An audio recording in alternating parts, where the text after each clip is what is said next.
Hi there, in today's short tutorial, I'm going to show you how to use the Houzz Pro Budget feature. The budget feature will allow you to compare your estimated costs against your actual costs for each project. To get started, choose the project that you want to work on.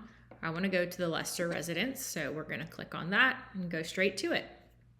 Now, under the Finance section at the bottom left, we're going to choose Budget. From here, we make it easy to link an original estimate to your budget to kick things off. If you haven't created an estimate for this project at this point, you'll want to go ahead and pause here and create an estimate for the project to carry things through. If you have an estimate already, you're all set.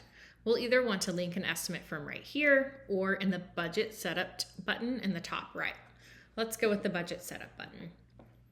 Now you'll have the option to view and link any existing estimates if you have change orders or any purchase orders from right here.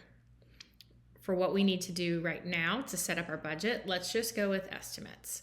So I have this $209,000 estimate, and that's the one I want to link. So I'm going to check the box and click Sync Documents.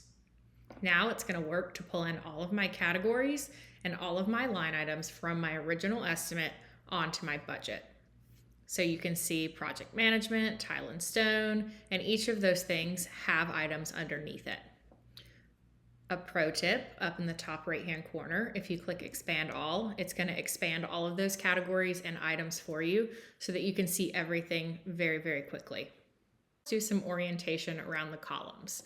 So the first column is going to be those names of those categories and items that you had on your original estimate.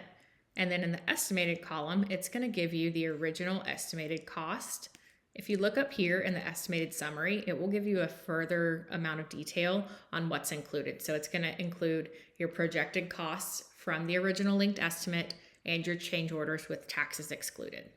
So that's your estimated column. It's really like a baseline for you. This is what I originally anticipated to spend for this project.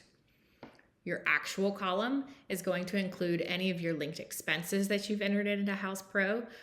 So that can include time entries, actual expenses, and purchase orders. And again, taxes are excluded there as well. And then lastly is going to be your variance column. You'll see that right now my estimated and my variance are equal because there are no actuals yet. But as you add expenses to your actuals column, that number will change. And if you're over budget, it will turn red. And same thing up here at variance. So if the overall project ends up over budget, that variance is going to change to red as well to indicate, hey, this project is over budget. We need to be careful about spending for this project.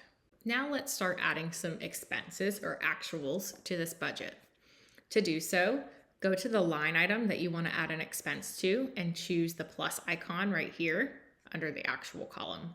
So this is more labor and time-oriented project supervision. So I'm going to want to add time entries. So let's click that plus icon. And now you'll see it's going to tell you again, this is project supervision. I originally projected to spend $50,000 on this specific estimate. And so far I have no actuals. So I want to go ahead and link time entries that I know are already logged in my account. So I'm going to choose the time entries tab, and you'll see here I already have some time entries for project supervision. Simply click link for each of the ones that you want to include, and then click save budget item. Now you'll see that our actual has automatically been updated, and we've spent $3,000 of our $50,000 budget for project supervision. You can see here on the right-hand side, the variance, we still have $47,000 to spend, and we are in pretty good shape so far. It works very similarly for expenses. So let's say tile and stone. I know that I have a porcelanosa expense, and I want to link that. So we're under expenses, and we can see right here, I have my porcelanosa bill, and I'm just going to click link and then save. And now my expense is linked, very similar to how my time labor was linked. So you'll see here, we still have $3,500 to spend. We're under budget. We're good to go there. Now, let's say that we want to see an example of something that's over budget. So for setting materials, let's go ahead and click that button here. and we can see here the floor and decor setting materials. We actually spent $2,200, so this is going to be out of budget. So let's click link and then save budget item. And now you can see right here that we're over budget by $400. So it's very easy. It's a very nice visual cue for you to see, okay, green, we're good. Red, uh-oh, we need to have a conversation, depending on if you're working off of a flat fee or if you're cost plus. Either way, it's a cue to you to know, hey, there's something wrong here. When you have changes throughout the project, those are also easy to incorporate here. So you can either create those from scratch, or if you're on your original estimate, you want to go ahead and choose the specific line items that you want to change. Or like I said, you could create it from scratch. You can just click the line items that you want to change, and on the actions menu at the top, click create change order. Very similar process for creating purchase orders. So if you also want to end up linking those to your actuals column, you do the exact same thing from that original estimate. You can choose the item that you want to convert into a purchase order and then just click create purchase order here.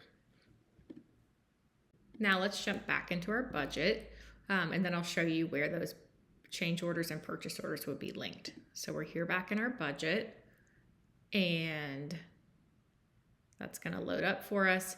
And then under the budget setup, that's where you're going to link your change orders and your purchase orders. So if you have change orders, you'd be able to link those right here, and those will feed your estimated column. And purchase orders, you'll want to go ahead and create those, and then you can link those here and then be able to choose the actual items that you want to link to your line items. So I think that's about everything for today. This is our first version of the budget feature. We have a lot of cool new features coming soon. So we'd love to hear your feedback. Let us know. We hope that this feature helps you identify where your jobs are over or under budget, and that you can provide more accurate estimates in the future and make your business more profitable. Thanks for watching.